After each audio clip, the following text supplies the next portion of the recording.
방금 소개받은 성소원입니다. 오늘 이렇게 특별한 공간에서 여러분들하고 눈을 맞추면서 만날 수 있어서 아주 반갑고 기대가 됩니다. 오늘 제가 나누고 싶은 내용은 반려 명상인데요. 불자씨 들으시니까 명상에 대해서 굉장히 잘 알고 계실 거라고도 생각이 드는데 여러분들 생각하는 명상이 어떤 것인지 한번 생각해 보시면서 저랑 같이 소통하는 그런 시간이 되셨으면 좋겠습니다.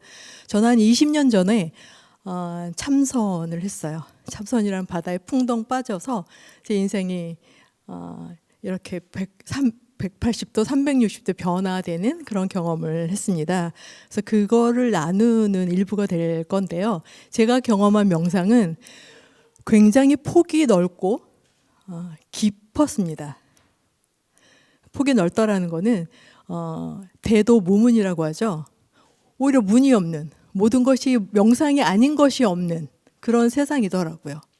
그래서 그곳을 들어가다 보면 그 끝은 한량이 없고, 그래서 우리 안에 있는 무한한 어떤 그 잠재력, 생명력과 맞닿는 굉장히 놀라운 것이 명상이었습니다.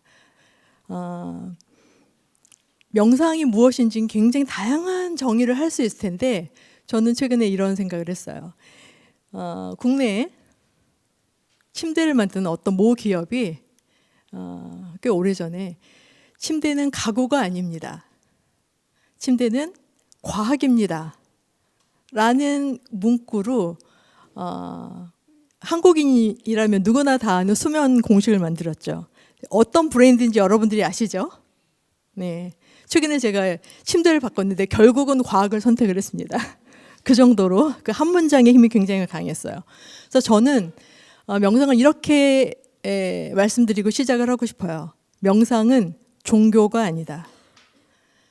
명상은 생명과학이다.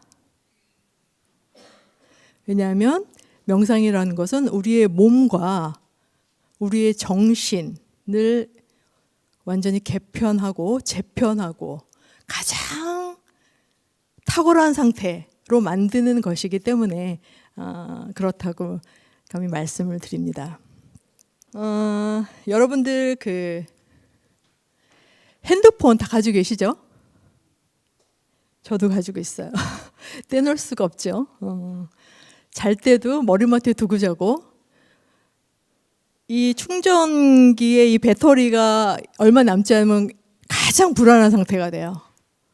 그래서 늘 충전하고 혹여나 어디 잊어버리지 않을까 노심초사하고 늘 보살피는 게 이제 핸드폰이 된 것 같아요.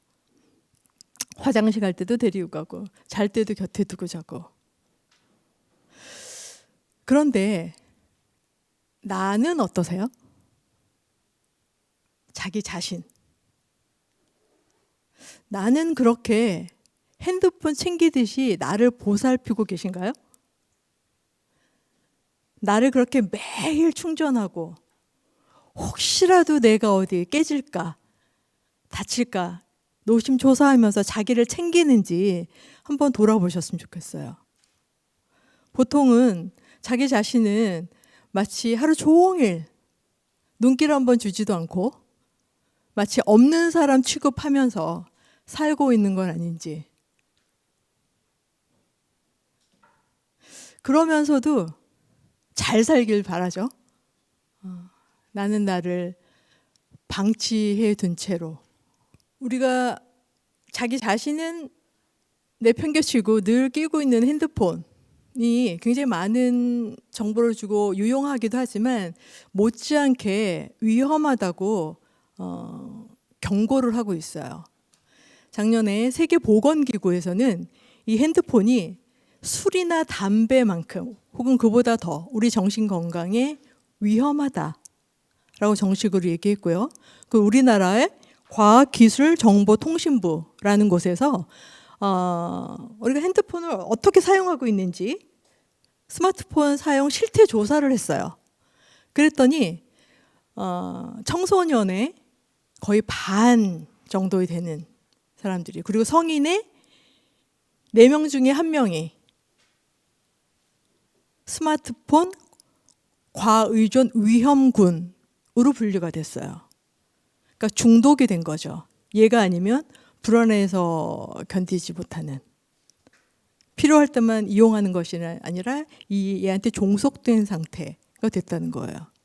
그리고 작년에 미국의 보건복지부에 제출된 보고서에 보면은 하루에 3시간 이상 SNS를 한 사람들은 청소년들 특히 그렇지 않은 사람보다 우울증에 걸릴 위험이 2배가 높아진대요.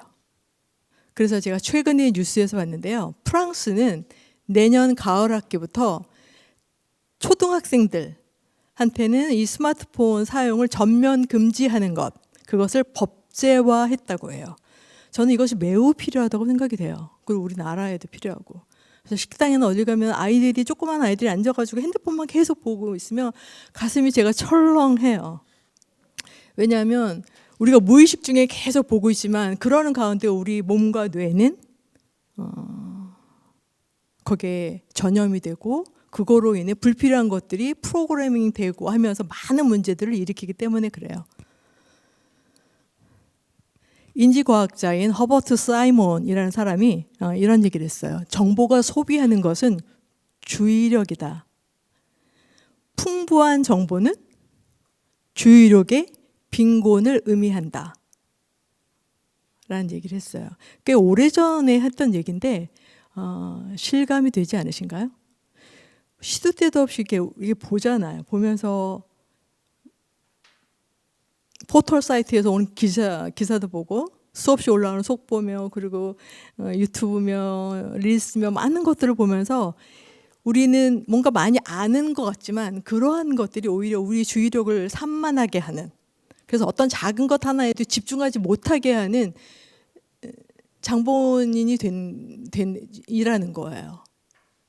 근데 우리는 그런 생활에 이미 굉장히 익숙해져 있고 녹아 있어서 습관처럼 정보를 입력하는, 없어도 되는 정보를, 몰라도 되는 정보를. 13,978명. 이게 무슨 숫자 같아요? 한번 상상해 보세요. 13,978명. 네? 크게 말씀하셔도 되는데.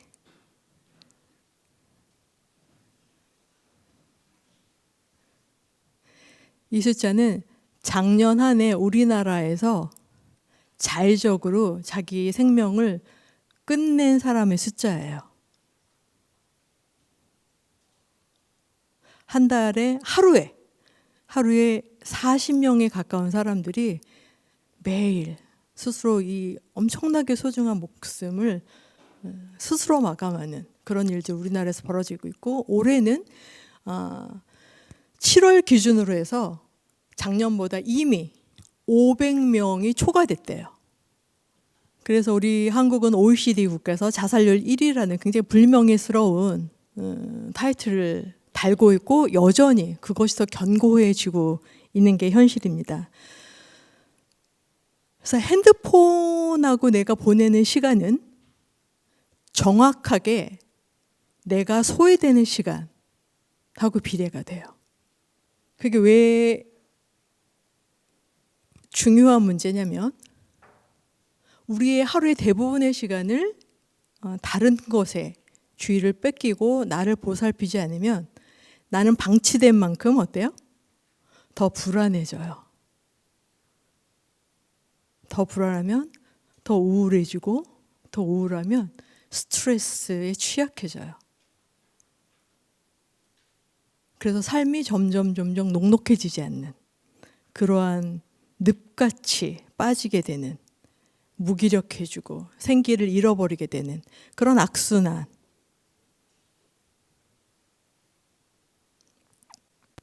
그래서 이제는 핸드폰만 아니라 나도 좀 챙기자 이런 말씀을 먼저 드리고 싶어요. 나도 좀 챙기자. 스마트폰을 보는 스크린 타임의 10분의 1이라도 나를 보고 유튜브 보듯이 자기 자신을 좀 보고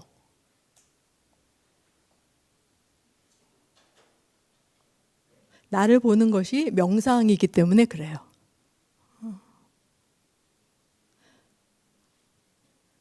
나를 본다는 거는 우리가 뭐 차를 타거나 하면 창밖을 이렇게 보죠. 그렇게 창밖의 풍경을 보듯이 나를 보고, 그리고 지금 가을 단풍을 보듯이 나의 존재 상태를 내가 보는 것, 그것이 명상입니다. 제가 여기서 그 질문을 할게요. 우리 안경 쓰신 여자분, 실례지만 누구세요? 네?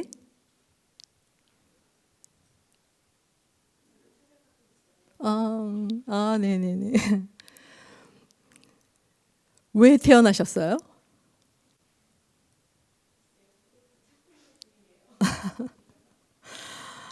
그럼 왜 사세요?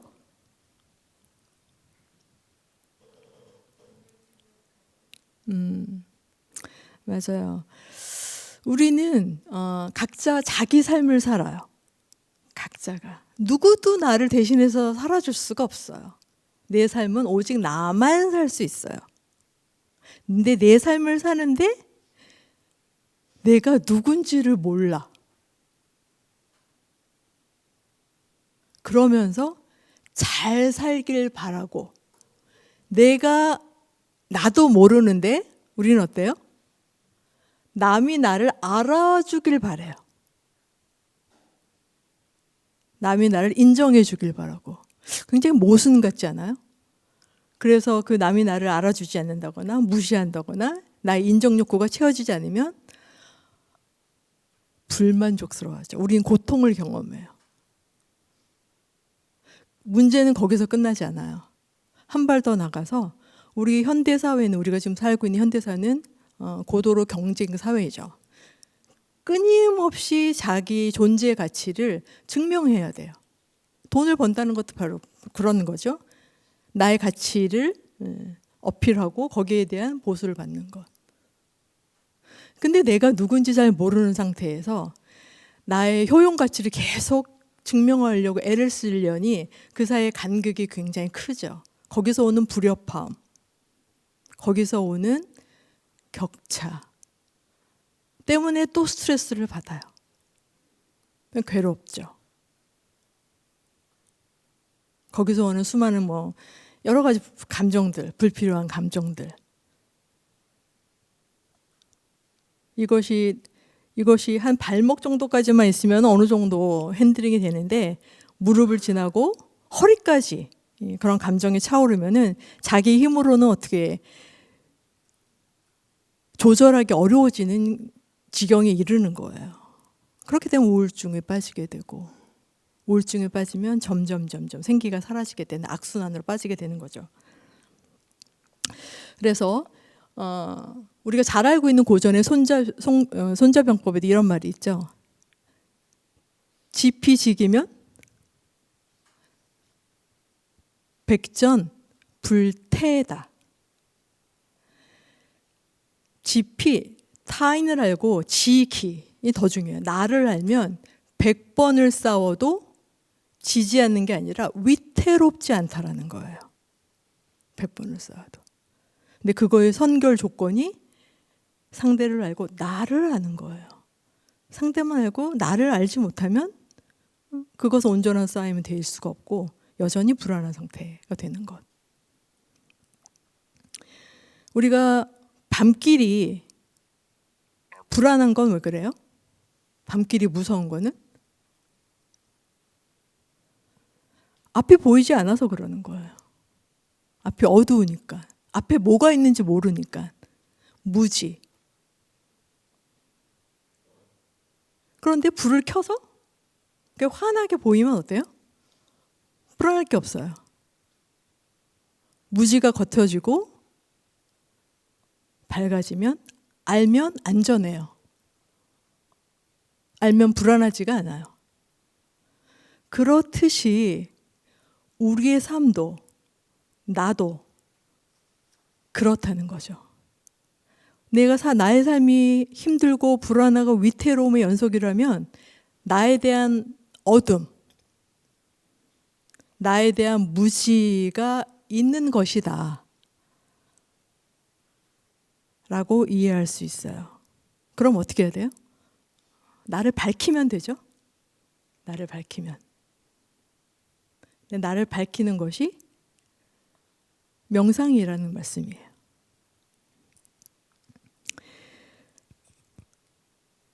그러면 나를 어두움에서 밝게끔 해주기 위해서는 그냥 되는 게 아니죠. 우리가 길을 가려면 어떤 분이 나를 찾고 있는 중이라고 하셨는데, 우리 여정에는 우리 차를 탈 때도 그 내비게이션을 이용해서 보듯이 나침판이 필요해요. 그래서 저는 3가지 질문을 나침판으로 드리고 싶어요. 첫째, 나는 누군가? 나는 누군가? 여러분들 다 아실 거예요. 내 안에는 내가 몇 개예요? 너무 많아요. 그래서 그런 노래도 있어요. 내 속에 내가 너무도 많아. 그쵸? 이렇나 저렇나 이렇나 저렇나. 그래서 그 중에 어떤 게 진짜 나지? 그것을 올곧게 묻는 것. 그게 첫째. 왜냐하면 내 삶이니까. 그리고 둘째, 우리가 굉장히 열심히 살고 있어요. 누구 하나 게으르지 않은 것 같아. 특히 우리 한국 사람들은 정말 열심히 살아요. 지금 이 시간에도 저녁에 쉬어야 되는 시간인데 여기까지 일부러 오셔서 공부하시는 여러분들 정말 존경스럽습니다. 아주 열심히 사는데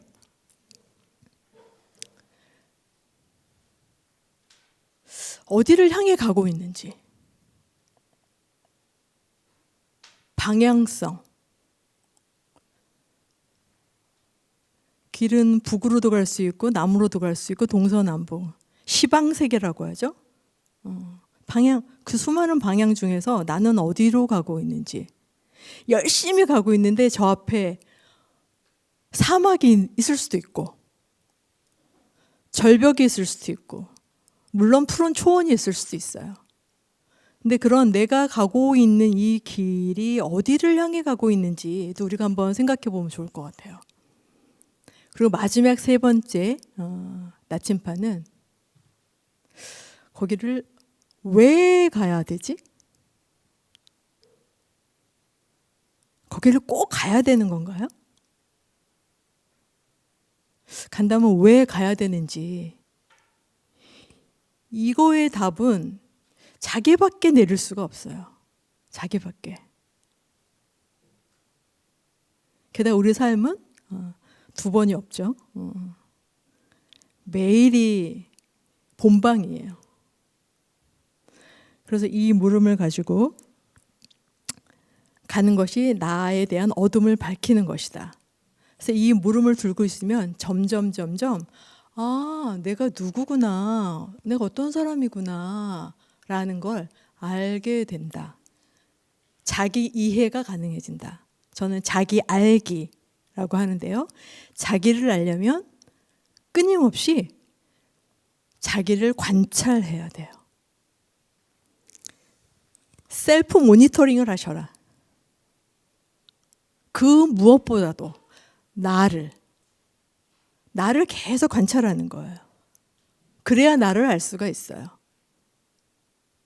나를 관찰한다는 거는 나의 평상시의 행동 양식을 이해하는 것이고, 나의 감정 습관을 내가 이해하는 것이고, 내가 어떤 사람 혹은 어떤 현상을 이해하고 느끼고 해석하는 이 모든 일련의 과정을 내가 알아차리는 거예요. 마치 나를 영화 보듯이, 영화의 어떤 주인공을 보듯이 나를 그렇게. 나를 안다는 것은 나를 관찰하다 보면은 나의 무의식을 이해하게 돼요. 실은 내가 나의 의지대로 사는 것 같지만 그렇지가 않아요. 나를 조정하는 보이지 않는 어마어마한 무의식이 있어요. 근데 그건 굉장히 다 패턴화되어 있고 습관화되어 있어서 고치기가 어렵긴 하지만 그래서 자동적으로 돼가는 거죠. 그래서 이게 심리학적 용어로 얘기하면 무의식이지만 우리가 절집 언어로 얘기하면 뭐예요? 까르마죠. 그리고 우리 뭐 한국어로 한음절로 얘기하면 이게 업이라는 거예요. 그래서 업장이라고 하죠. 업이라고 하는 무의식이 무의식 덩어리가 된 것. 실은 그것이 나를 흔드는 어떤 것이에요. 나는 아바타일 뿐이에요. 그래서 나를 추동하고 나를 움직이게 하는 그 보이지 않는 그것을 계속 면밀하게 관찰하는 것. 그게 우리는 수행이라고 하는 거예요. 닭굴수의 행할 행.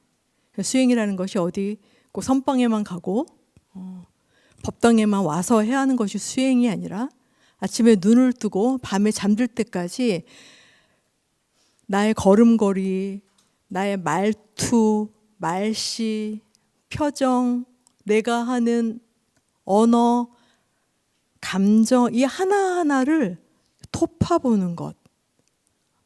그것이 수행이고 그것이 자기를 알아가는, 그래서 자기를 밝히는, 어둠을 물리치는 첩경이다.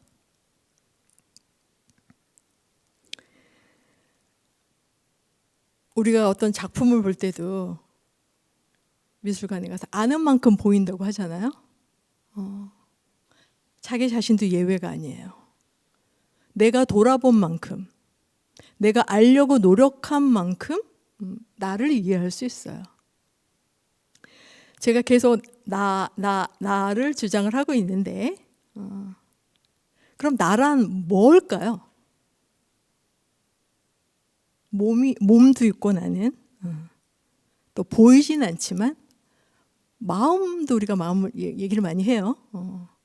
마음이 가는 곳에 몸도 가고 마음이 가는 곳에 돈도 가고 뭔가 마음이 손에 잡히지 않고 보이지 않지만 굉장한 아이인 것 같아요. 근데 마음은 뭐 어떻게 알 수가 없어요. 그래서 우리는 나를 이해하는 도구로 저는 뇌를 보려고 해요. 물성. 마음은 보이지가 않지만 뇌는 여기 있지요. 물성을 가지고 있어요. 나의 뇌야. 그래서 뇌가 어떻게 기능하는지를 알면 나를 조금 이해하는 데 도움이 돼요. 조금이 아니라 실은 좀 많이 돼요. 그래서 지금부터는 나를 관찰하는 그 도구로서, 툴로서 나의 뇌를 한번 이렇게 떠올려 보세요. 이 뇌가 왜 중요하냐면 이 인간의 뇌는 이 우주랑 굉장히 많이 닮았다고 그래요. 그래서 중세의 르네상스 화가이기도 한 레오나르도 다빈치는 이 비트루비우스 인체도를 그리면서 인간은 소우주야 라는 얘기를 해요. 이 인간이 팔을 벌리고 있죠. 이 비트루비우스 인체도인데, 그리고 네모가 지구고 동그라미가 우주를 뜻한대요. 사실은 나의 우주라는 거는 광대무변하지만 내 두 손 양끝이 닿는 곳, 이게 나의 우주다. 그래서 이 우주 안에서 나는 어떻게 존재하고 있는지, 내가 온전히 주인된 삶으로 살고 있는지, 이렇게도 생각해 볼 수 있을 것 같아요. 서양만 이 얘기를 하는 것이 아니라 우리 조선의 허준도 16세기 초에 동의보감이라는 책을 정리를 했죠. 여기도 인간은 소우주야 라고 얘기를 해요. 근데 이것을 20세기 아인슈타인이 증명을 했죠. 우리 물리학이. 그래서 뇌를 알면 나라는 존재를 이해하게 되고, 나라는 존재는 소우주이기 때문에 나를 알면 우주에 대한 이해로 확장이 된다. 그래서 뇌를 조금 들여다보려고 그래요. 우리 뇌는 1.4kg 정도 된대요. 여자의 뇌는 그거보다 약간 작고 두근이 조금 안 되죠? 그런데 얘가 우리가 쓴 에너지의 20%나 쓴대요. 어마어마한 에너지를 얘가 쓰는 거예요. 그리고 이 안에는 1000억 개의 뉴런이라고 하는 신경세포가 있고, 이 신경세포들이, 각각의 신경세포들이 연결되는 걸 우리가 뉴런이라고 배웠어요. 그죠? 걔가 100조 개가 된대요. 100조 개 하면 뭐 좀 상상이 안 돼요. 엄청 많다. 그래서 이렇게 뉴런들이 이렇게 연결되면서 시냅스라고 하는 구조를 만들었는데, 그게 100조가 되는데, 이 연결되는 부위에서 다양한 신경 전달 물질이 나오는 거예요. 그래서 우리가 다 잘 알고 있는 뭐 행복 호르몬이라고 하는 세로토닌, 엔돌핀, 그리고 막 흥분하고 막 이럴 때 나올 땐 도파민, 그리고 스트레스 받을 때 나오는 코르티솔, 이런 신경 전달 물질이 뇌에서 나올 때 우리의 감정이 너를 띄는 거예요. 업되기도 하고 다운되기도 하고. 그렇듯이 이 뇌는 끊임없이 어떤 신경 전달 물질을 내뿜으면서 오락가락하고 있다는 건 뭐예요? 움직이고 있다는 거예요. 움직이는 게 뭐예요? 움직이면 파동이 생겨요. 파동이. 그래서 뇌에는 4가지의 중요한 파장들이 있어요. 뇌파라고 하는데, 뇌파. 우리가 보통 일상생활에서 긴장하고 출근하고 퇴근하고 이렇게 일할 때는 베타파가 주인이 된다고 해요. 이 파장은 초당 진동수예요. 베타파는 초당 12에서 30Hz의 파동이 나옵니다. 그런데 이게 우리가 조금 쉬고 안정을 취하고 휴식을 하면 알파파로 주파수가 바뀐대요. 조금 파장이 느려져요.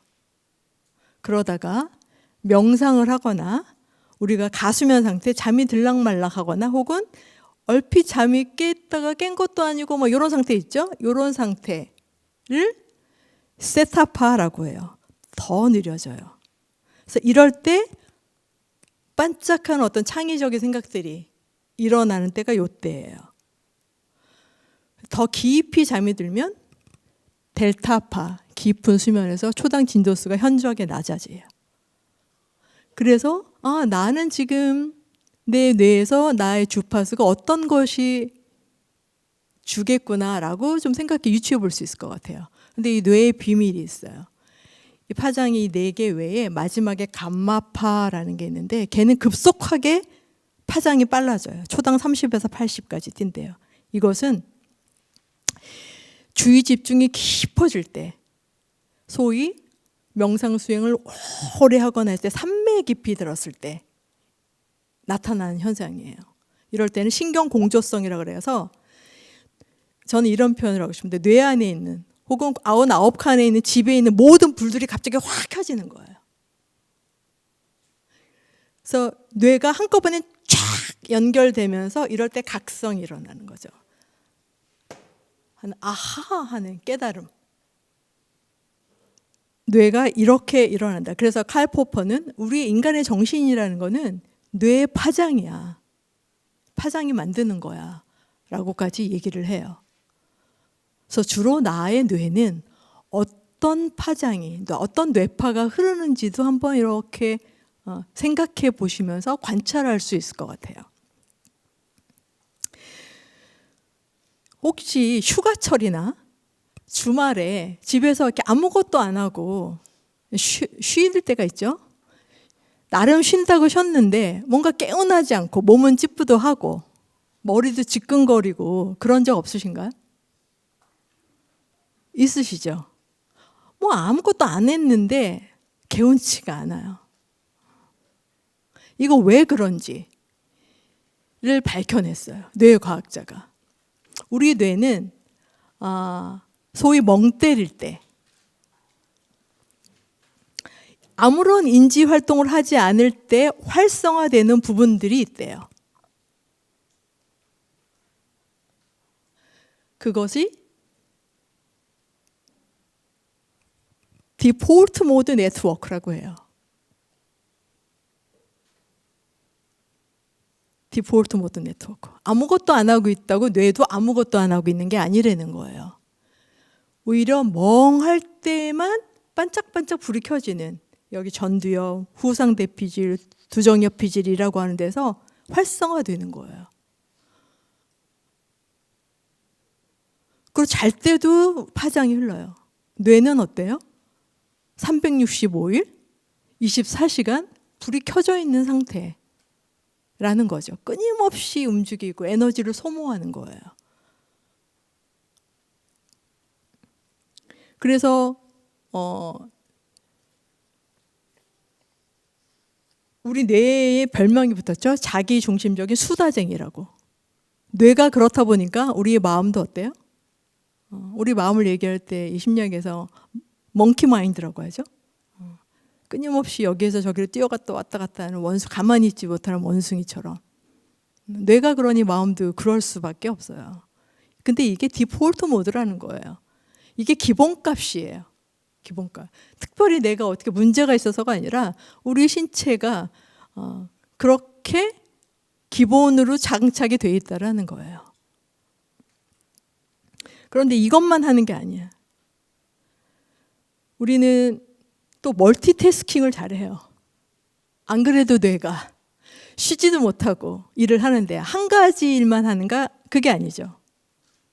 일하면서 메일 보고 카톡 보고 답장하고 전화 받고 동시에 수많은 일들을 하는데 뇌는 그거에 최적화되어 있지 않다라는 거예요. 우리 뇌가 제일 못하는 게 멀티태스킹 이래요. 그러다 보니까 우리가 뭔가 열심히 한다곤 하지만 성과가 나오기가 어렵죠. 동시에 여러 군데 하는데 어떻게 고도로 좋은 것들이 나올 수가 없는 거죠. 효율이 떨어지고, 효율이 떨어지니까 좋은 결과물이 나오지 않고, 좋은 결과물이 나오지 않으니까 자괴감이 들고, 자괴감이 들으니까 또 스트레스 받고,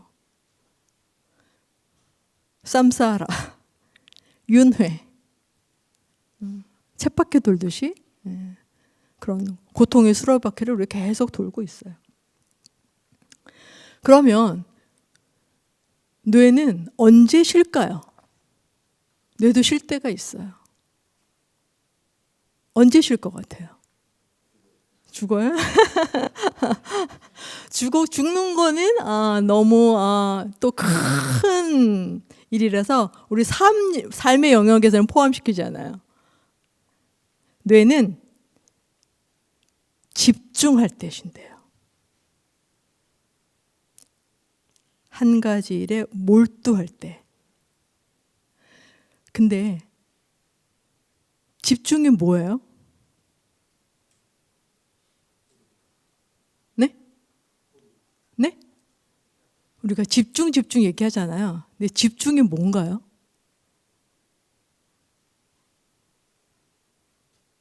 저는 집중을 과거와 미래가 없는 상태, 과거와 미래가 없는 상태,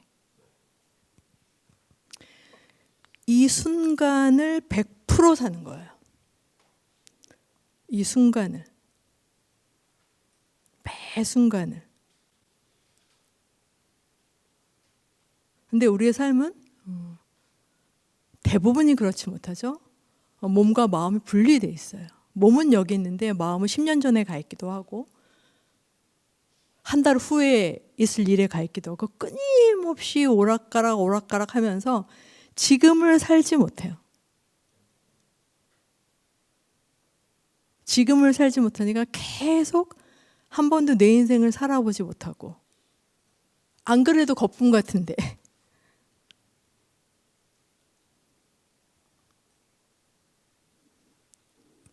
그래서 이 순간을 순금처럼 사는 것, 그게 명상이에요.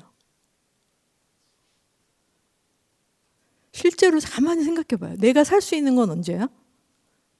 지금뿐이에요. 지금 말고는 내가 살 수가 없어요. 어제도 살 수 없고 내일도 살 수가 없어요.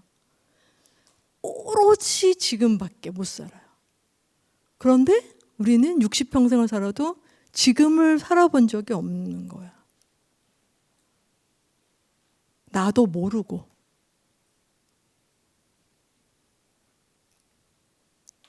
그러니까 헛헛해지죠. 많은 문제들이. 이것은 저의 삼생이에요. 저도 명상 전에는 한 번도 지금을 살지 않았던 것 같아요. 뭔가 열심히 잘 살아야 되니까 노력하고 애썼는데 시속 180, 240km로 과거와 미래를 오락가락하면서 지금을 살지 못했던 것 같아요. 그래서 저는 저의 삶은 이제 한 반백년 남짓 살았는데요. 저는 삼생을 살았다 이렇게 얘기해요. 그래서 3호선 신사역에 가시면 before, after 사진이 있잖아요. 성형 전과 후를 비교하는, 확연히 달라지는. 근데 저는 제 삶이 그랬어요. 그래서 사진이 3가지가 있는데 이 중간에 이 삭발한 거는 제가 수행할 때예요. 명상이라는 바다에 풍덩 빠져 있을 때. 이거는 이제 예를 들면 일단 수술 중인 거죠. 마음을 성형 수술하는 중이에요. 맨 오른쪽에 있는 거, 보시는 병이 왼쪽에 있는 거는 저는 그 전에 아주 신실한 크리스찬이었어요. 오직 예수. 순복음교회 다니고 유학 중에도 일요일마다 노방 전도하고 했던 아주 그러한 크리스찬이었었어요.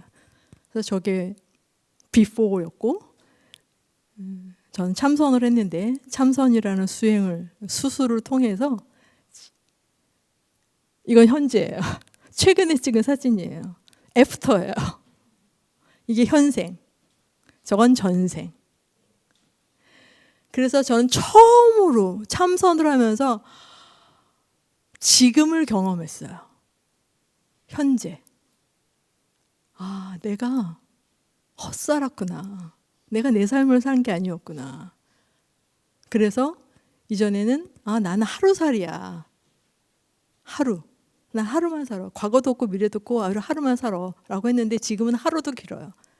지금은 지금살이. 지금살이. 오로지 지금만.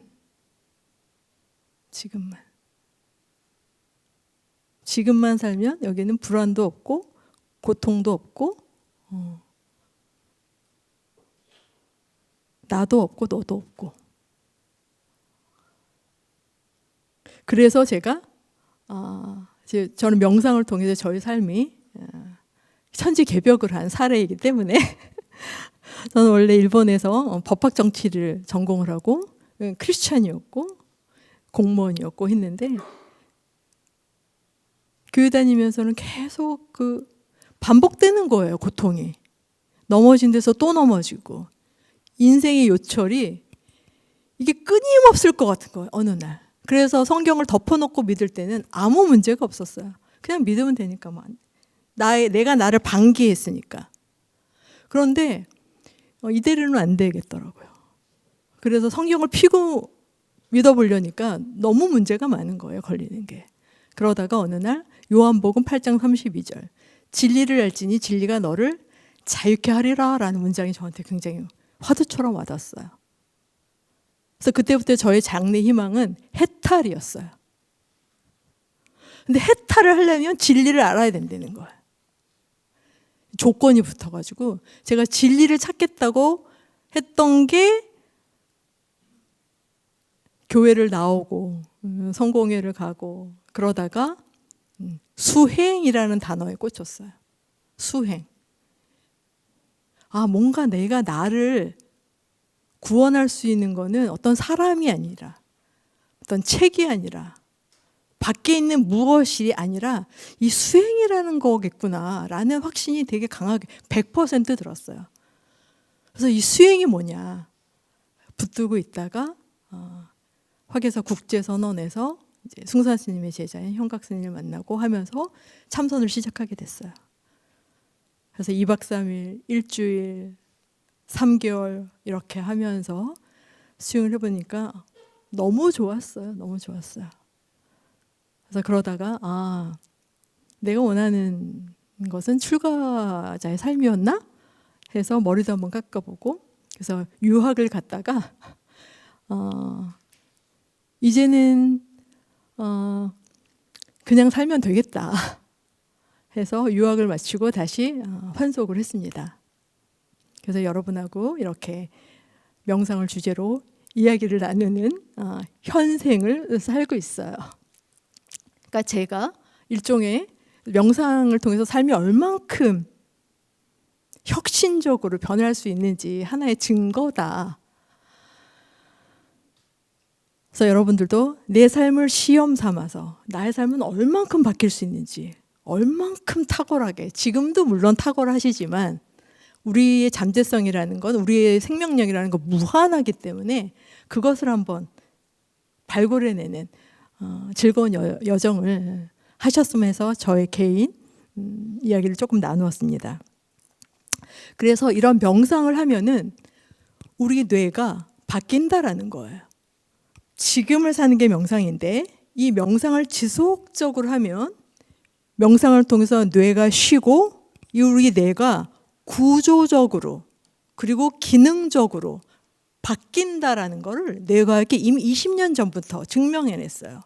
그래서 2000년대 초에 워싱턴 포스트의 주의 헤드라인이에요. 명상이 뇌를 기능적, 구조적으로 바뀐다. 명상과 뇌를 검색해 보시면 이 뇌과학과 명상에 대한 책들이 논문이 어마어마하게 쏟아져 있어요. 그런 거를 몇 편 한번 보세요.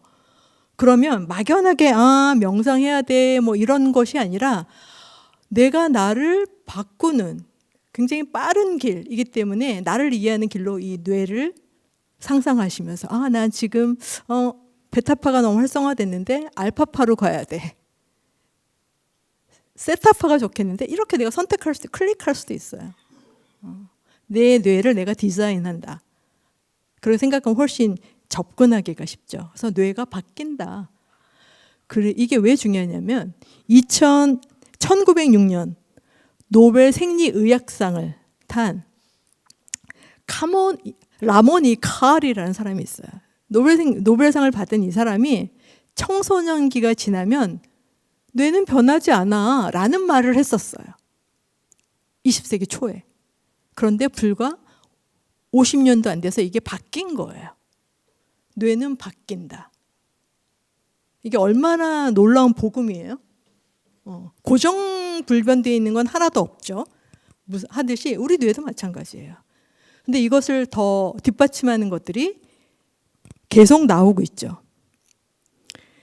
세포 조립 이론이라는 건데 캐나다의 도널드 올딩 헵이라는 사람이 이런 말을 했어요.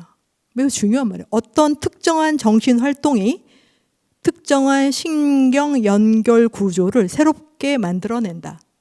따라서 우리가 떠올리는 특정한 생각이나 감정이 우리 뇌에 특정한 흔적을 남긴대요.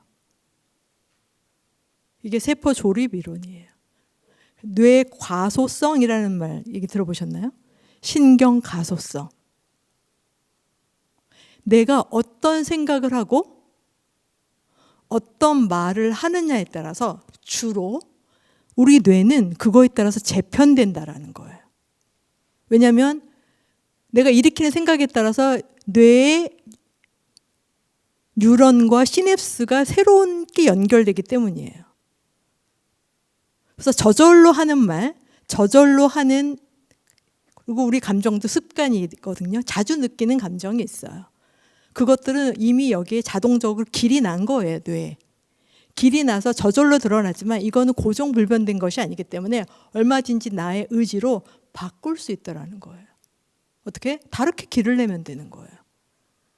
다른 시각을 가지고 다른 생각을 해보고 다른 것을 보고 다른 마음을 품고 이러한 일련의 나의 의지와 의도와 수행을 통해서 원하는 나를 만들 수 있다는 거예요. 너무 신나지 않나요? 정말 살아볼 만하지 않나요? 세포 조립 이론으로 끝나지가 않아요. 후생 유전학이라는 거 보면 더 기가 막혀요. 후성 유전학이라는 거는 간단하게 말씀드리면 우리가 부모님으로부터 DNA를 갖고 태어나잖아요. 그죠? 그 DNA는 뭐 바꿀 수 없다라고 생각을 하지만 DNA는 DNA만 있는 게 아니에요. DNA의 성격을 규정하는 소프트웨어가 있어요. 그게 후성 유전체라는 게 있어요. 그래서 후성 유전체가 어떤 거냐에 따라서 우리는 다른 사람이 되는 거예요. 뇌 가소성하고 굉장히 밀접하게 연결이 되어 있어요. 이것이 불교는 까르마하고 연결지어서 이해하셔야 돼요. 근데 이것이 나의 생에서 끝나는 게 아니라 나의 자손과 손자, 손녀들한테 대를 이어서 이게 이어진다라는 거예요.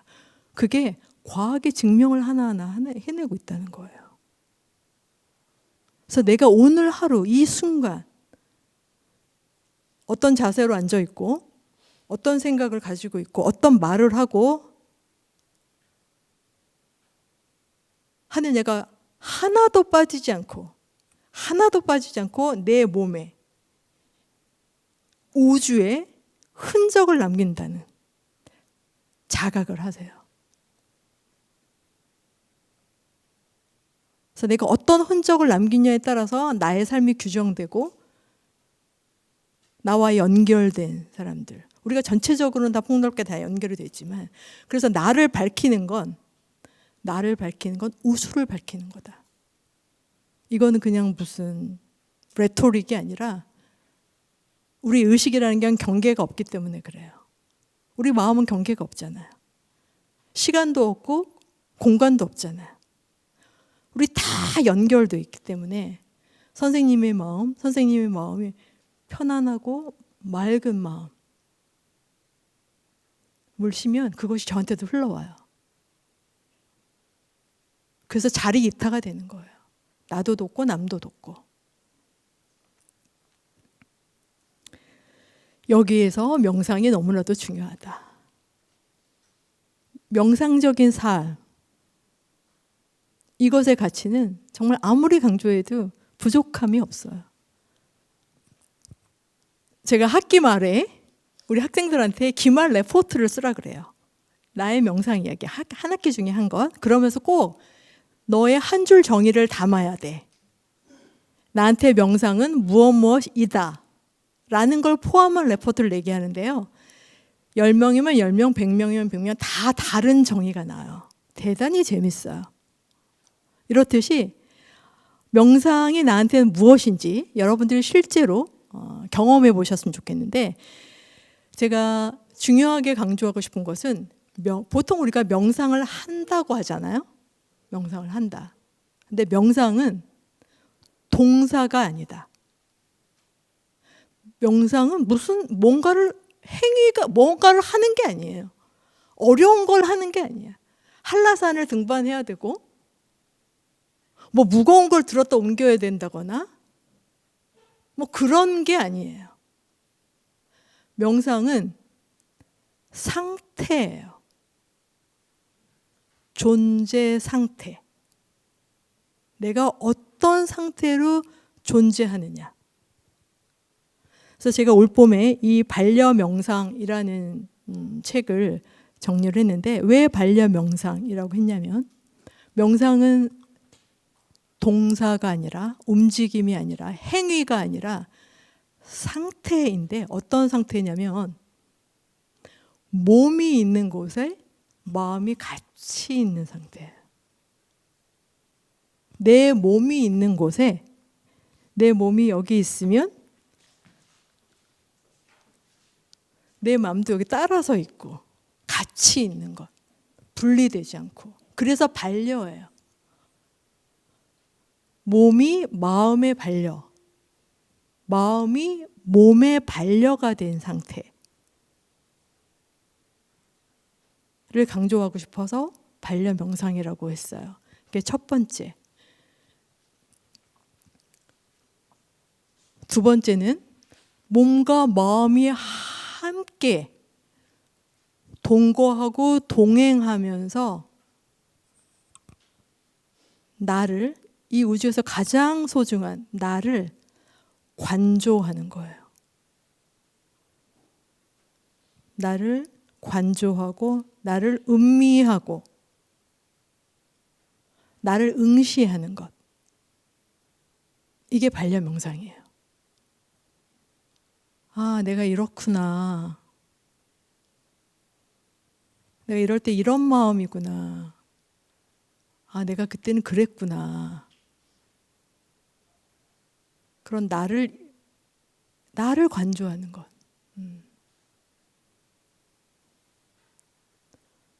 다른 사람이 아니라 내 마음. 다른 사람의 말이 아니라 내 말. 다른 사람의 행위가 아니라 내 행동. 이게 계속 관심을 갖고 보살피는 거예요. 그래서 내가 나랑 동행하는 것. 그것이 반려명상이에요. 근데 그렇게 동거하시다 보면 여러분들이 이전까지, 지금까지 만나지 못했던 새로운 나가 이렇게 모습을 드러날 때가 있어요. 우리는 그것을 만나기 위한 여행을 하는 거예요. 저분도 그 여행을 아까 하신다고 말씀을 하셨는데 그것이 제가 강조하는 반려명상이다.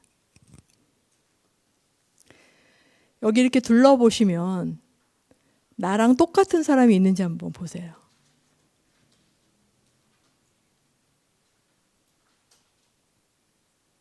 지금 전 세계 인구가 얼마나 되나요?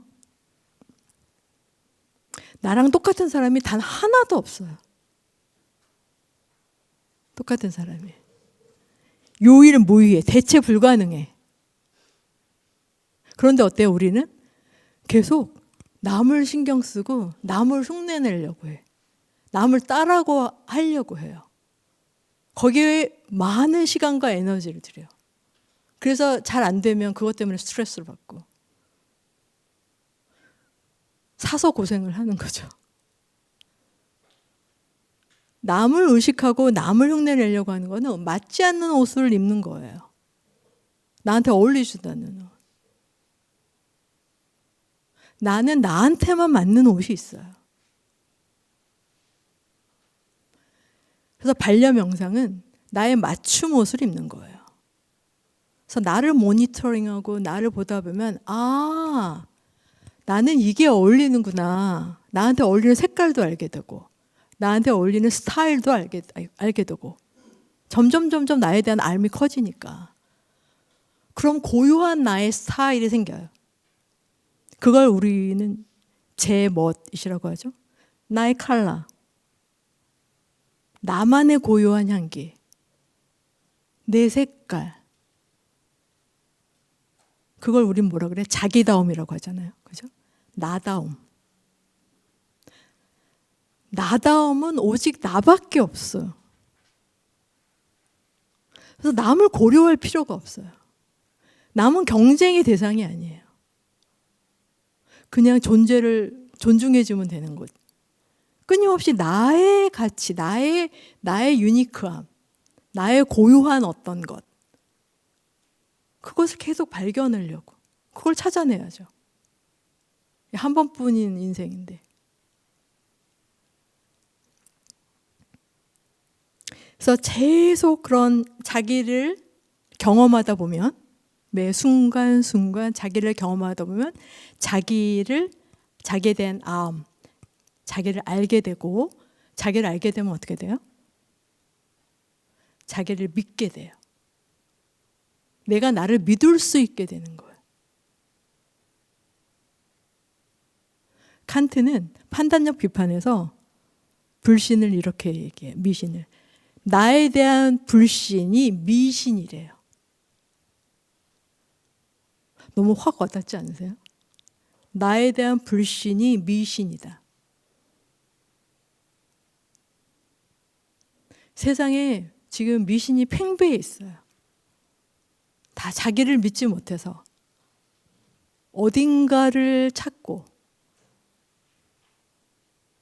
누군가의 내 삶을 의탁하고 맡겨두고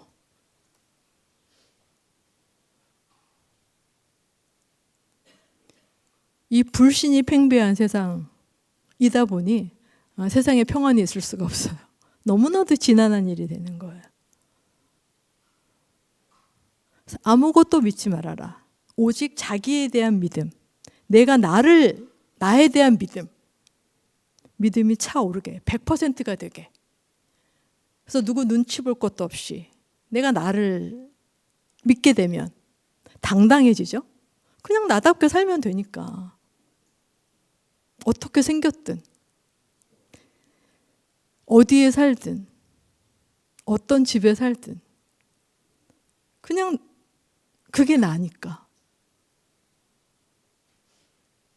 우주의 대체 불가능한 너무나도 소중한 나니까 그냥 나대로 살 수 있다라는 거예요. 그런 나를 찾는 거는 어떻게 하느냐? 나는 어디 있어요?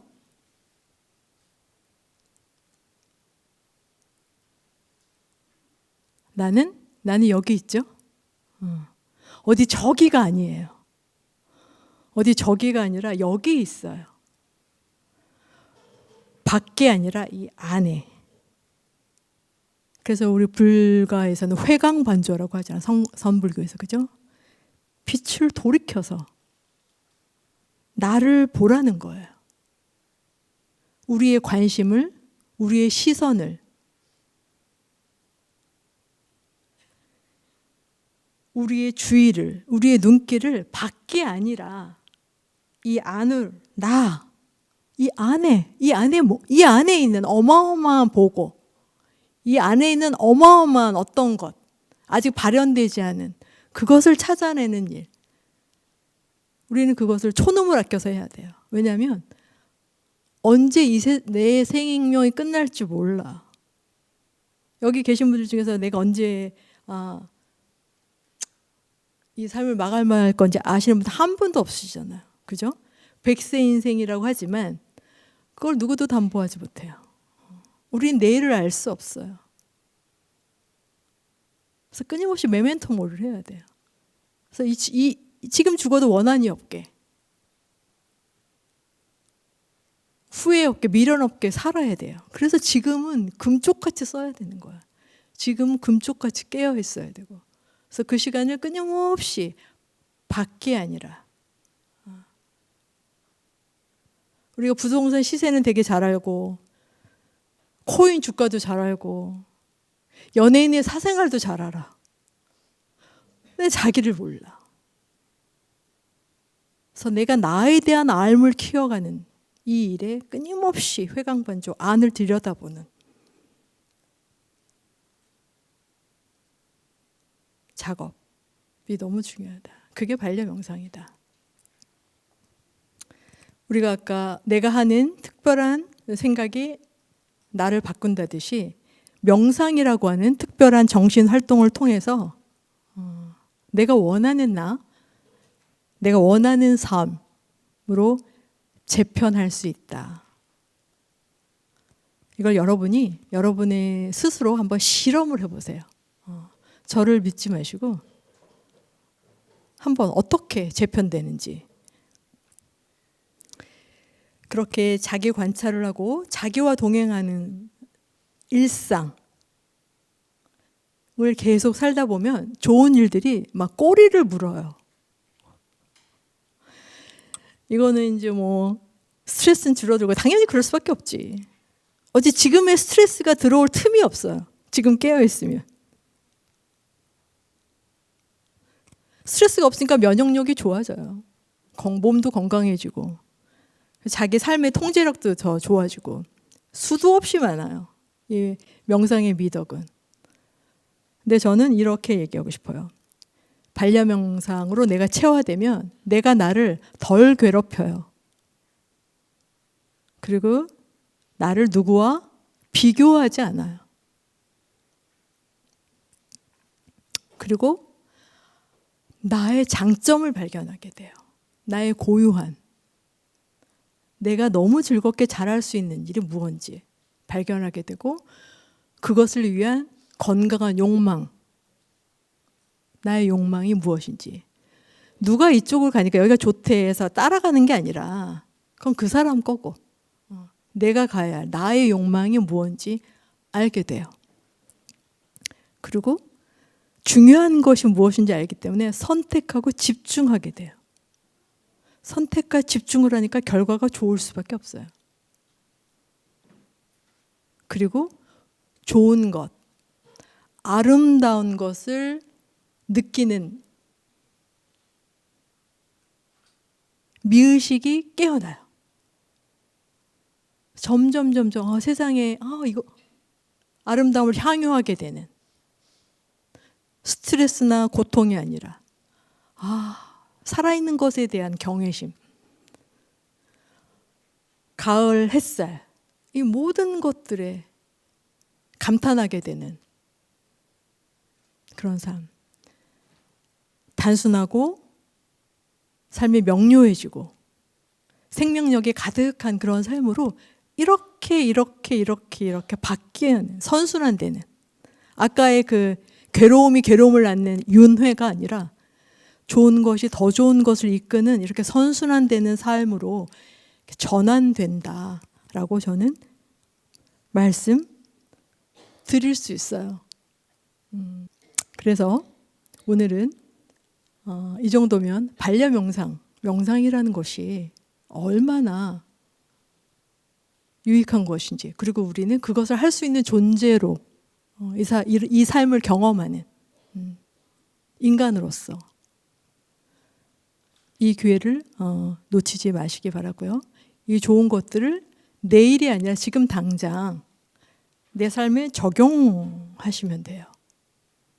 그래서 이 시간에 그걸 해도 되는지 어쩌는지 모르겠는데 백문이 불여일견인데 우리는 불여일견이 아니라 불여일미. 아무리 맛있는 것도 내가 맛을 보지 않으면 의미 없어요. 그죠? 한번 맛을 보셨으면 좋겠어요. 그래서 제가 1분간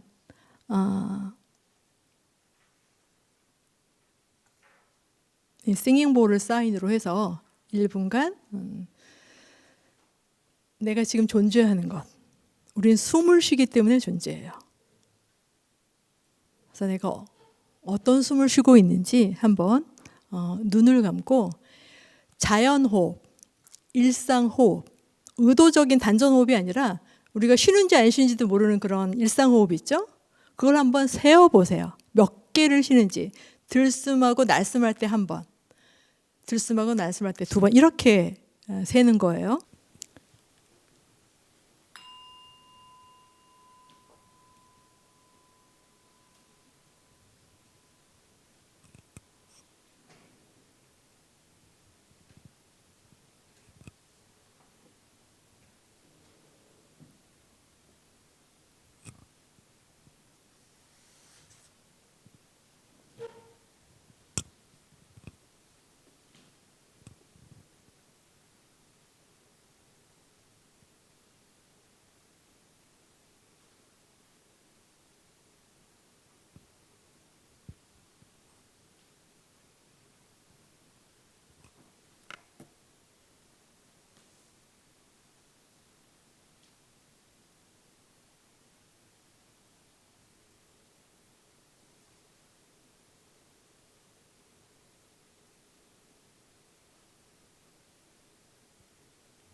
뜻이 호흡을 잘 쉬셨어요? 혹시 30번 이상 호흡하신 분? 20번 이상? 10번 이상? 15번 이상? 10번 이하? 네. 여기는 다르십니다. 제가 어딜 가나 강연할 때 이 타임을 꼭 갔는데요. 30번이 넘는 분들도 굉장히 많으시고 15번에서 한 25회 이 정도가 제일 많은 것 같아요. 실은 그 정도는 정상이에요. 정상인데 이 숨이 호흡이 갖는 사인이 굉장히 많대요. 제가 최근에 신문에서 본 건데 어떤 그 스타트업 기업이 숨소리 하나로 숨소리로 수면의 질을 파악을 해서 그거에 맞는 뭐 매트, 조명 이 모든 것들을 자기 개인한테 최적화하는 그런 기술을 개발을 했다고 하더라고요. 그래서 실은 이 우리 숨소리가 심장 박동보다 더 많은 중요한 것들을 알려준대요. 호흡을 얼마나 규칙적으로 쉬는지, 그리고 어떤 울림이 있는지에 따라서 굉장히 많은 사인들이 있다는 거예요. 그래서 우리는 숨을 쉬는지 안 쉬는지도 모르고 살지만 우리 목숨은 이 숨 하나에 달려 있는 거잖아요, 그죠? 그래서 굉장히 좋은 숨을 쉬어야 돼요. 좋은 숨. 여기 계신 분들은 역시 다르셔서 굉장히 느리고 깊은 호흡을 쉬는 분들이 많으신 것 같아요. 그래서 그렇듯이 자기 관찰 중에 하나 들어가는 것이 나는 어떤 숨을 쉬고 있는지. 왜냐하면 들숨만큼 들어오는 산소, 그 양으로 우리 몸이 움직이고 살아가는 거거든요. 그 숨만큼 혈류가 흐르고 그 혈류가 뇌로 올라가고 하면서 그래서 좋은 숨을 쉬어야 돼. 발끝까지 산소가 힘차게 갈 수 있도록. 그래서 느리고 깊은 숨을 쉴 수 있도록 자각하는 것이 굉장히 중요하다. 강조하고 싶고요. 그리고 그라운딩 명상, 앉아서 하는 명상을 그것도 1분만 한번 해볼게요. 비스듬한 자세가 아니라 척추가 직각이 되고 다리가 직각이 되도록 90도 각도로 편안하게 앉으셔서 눈 감고, 지금은 우리가 본격적으로 명상을 하시는 거니까 일상호흡이 아니라 단전호흡, 복식호흡으로 마음을 모아보시면 좋겠어요.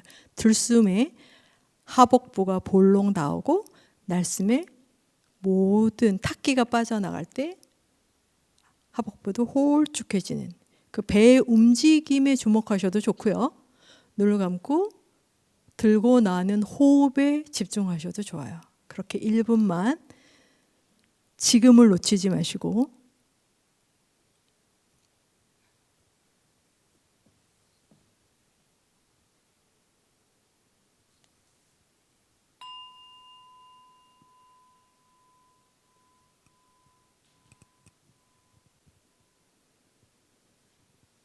편안하게 앉아서 맨발이 바닥에 닿게 됩니다.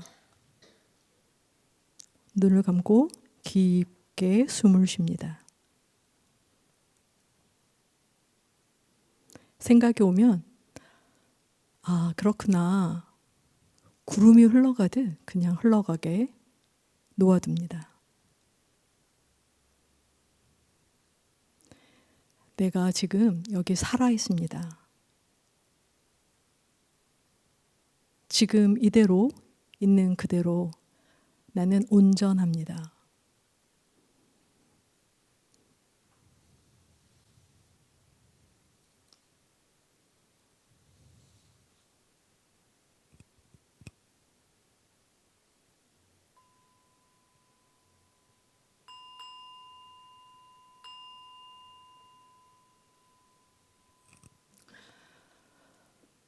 네, 고맙습니다. 편안한 호흡을 쉬시면요, 이 호흡에 따라 우리 온몸에 펴져 있는 자율신경계가 스위치가 바뀌어요. 그래서 긴장 모드에서 괜찮아, 안심해도 돼, 이렇게 이완 모드로 바뀌어요. 그래서 물리적으로 편안해집니다. 그래서 명상은 대도무문이에요.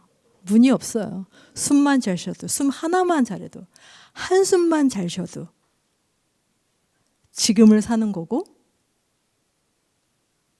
편안하고 깊어질 수 있습니다. 제가 나름 힘껏 명상을 왜 해야 되는지, 명상이 얼마나 좋은 건지 설명을 드렸어요. 그래서 강의가 끝나고 이제 곧 헤어질 텐데 오늘부터 당장 오늘 저와 인연이 있어서 만난 모든 분들이 명상이 일상에 들어와서 자리에 있으면 좋겠어요. 내 삶의 루틴이 되게. 루틴이라는 건 습관적으로 되는 거예요. 꼭 하게 되는. 아리스토텔레스가 이런 말을 했어요. 반복적으로 무엇을 하느냐가 나를 결정한다. 그러므로 탁월함은 하나의 행동이 아니라 바로 습관이다. 뭐 칸트, 피카소, 하루키, 뭐 시대를 초월하고 자기를 이룬 사람들 보면 하루 일과가 굉장히 루틴으로 짜여져 있어요. 자기 나름의 의식이 있는 거예요. 일어나서 뭐하고 언제 뭐하고 이런 것이 들쭉날쭉이 아니라. 그래서 루틴을 정하면, 좋은 루틴을 정하면 그 루틴이 나를 구원하는 것 같아요. 저절로 되는 거니까 어떤 노력을 들이지 않고. 그래서 저는 무엇보다도 명상이 여러분의 삶의 일부분으로 루틴으로 자리했으면 좋겠습니다. 그래서 반려명상은 두 가지가 있어요. 하루에 10분이라도 좌정하는, 몸도 앉고 앉은 몸에 마음도 앉는 좌선을 10분, 나의 존재 상태를 오롯이 느끼는 좌선을 하시고, 그리고 우린 열심히 살아야 되잖아요. 그죠? 열심히 세상의 아름다움을 향유하면서 그렇게 살아갈 때, 움직일 때는 나를 관조하면서, 나를 관찰하면서 내 삶의 주인공으로 활동하는 에고를 바라보면서 명상할 수 있어요. 마무리를 하겠습니다. 저의 주제는 오늘 반려 명상이었고, 그게 왜 중요하냐면 우리는 이 급속하게 변하고 있고 불안정함이 극대화되는 지금 현실에 핸드폰을 보살피듯 나를 보살펴야 된다. 이제는 자기를 좀 돌보자 라는 게 첫 번째였어요. 자기를 돌보는 것은 자기를 아는 것이다. 자기를 알면 나에 대한 믿음이 생기고, 그래서 나를 아는 방법으로 우리가 뇌를 잠깐 들여다봤어요.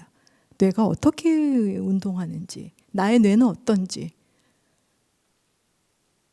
그래서 그러기 위해서는 반려명상으로 늘 동행하는 삶.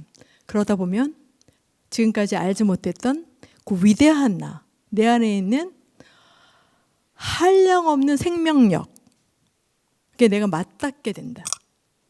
그 생명력을 한번 이렇게 물고가 튀면 그냥 그 물, 생수를 마시면서 살면 되는, 전혀 다른 존, 다른 필드가 펼쳐지는. 근데 우리 인간으로 태어난 건 그러한 삶을 살 수 있는 기회가 주어진 거라고 저는 의심하지 않고 믿어요. 우리가 그런 삶을 자신 있게 살 수 있는 명품 사례가 있어요. 여기는 불교 방송이니까 당연히 부처님. 2500년 전에 이분 태어나시자마자 7발을 걷고 나서 천상천하 유아 독존을 외치셨어요. 이 하늘과 땅 안에 오로지 나만 존귀하다. 왜 우리는 그런 고백을 못해요? 나도 해야 돼요. 천상천하 유아 독존해요. 그러면서 기가 막힌 게 돌아가실 때 뭐예요? 자등명, 법등명 하래요. 정말 부처님 너무 멋있지 않아요? 나를 등불 삼고 법을 등불 삼으래요. 왜냐하면 내가 법이기 때문에. 나를 밝히면, 아직은 나에 대한 무지가 있다면 나를 밝히면, 한없이 밝아지면 자기 스스로가 빛이 되는 거예요. 그럼 내가 법이 되는 거예요.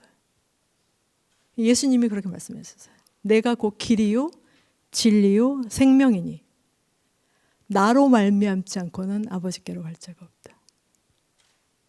우리 모두가 닮하고 길이고 진리고 한량없는 생명. 우리가 살아있는 동안에 이 경험을 왜 안 해요? 근데 이것은 누구도 대신해 줄 수가 없어요. 아무리 사랑하는 사람이라도, 부모도, 자식도. 그래서 다 각자 했어요. 예수님은 예수님의 길을 가셨고, 부처님은 부처 스스로 고행을 하시고 수행을 하시고, 보리스나마를 스스로 깨달으신 거예요. 화엄경의 선지의 동자도 자기가 여행을 했어요. 시부도의 동자도 자기가 여행을 했어요. 누구도 대신해 줄 수 없는 거예요. 이제는 내 차례다. 우리 각자가 이 살아있는 동안에 이 엄청난 생명, 우리는 보고 듣고 말하고 냄새 맡고 이 모든 감각에 살아있어요. 이 감각을 이용해서 내 안에 숨겨져 있는 그 위대한 나를 발견할 수 있는 거예요. 그래서 저는 저희 모두의 명상은 종교가 아닙니다. 명상은 생명공학이다 라고 말씀드렸어요. 그래서 생명공학이에요. 종교가 있기 전에 명상이 있었어요. 그래서 저는 명상을 말미에 다시 정의할게요. 명상은 내가 나를 낳는 것이다. 우리 몸은 부모님을 통해서 낳지만 의식을 가지고 있는 이 마음이 있고 정신이 있는 나는 내가 한번 나를 낳을 수 있어야 된다. 그걸 뭐라 그래요? 진짜 나, 참나라고 하잖아요. 그죠? 그래서 이 살아있는 이 위대한 기회를 이용해서 여러분들이 각자 그 위대한 나를 한번 출산하는, 다시 태어나는 그런 경험을, 그런 환희를 누리시고 스스로 빛이 되셔서 이 모든 세상을 이롭게 하는, 여러분 한 분이 깨어나면 우주가 밝아지는 거예요. 그래서 합장해요. 꼭 그 경험을 하시기 바랍니다. 경청해 주셔서 고맙습니다.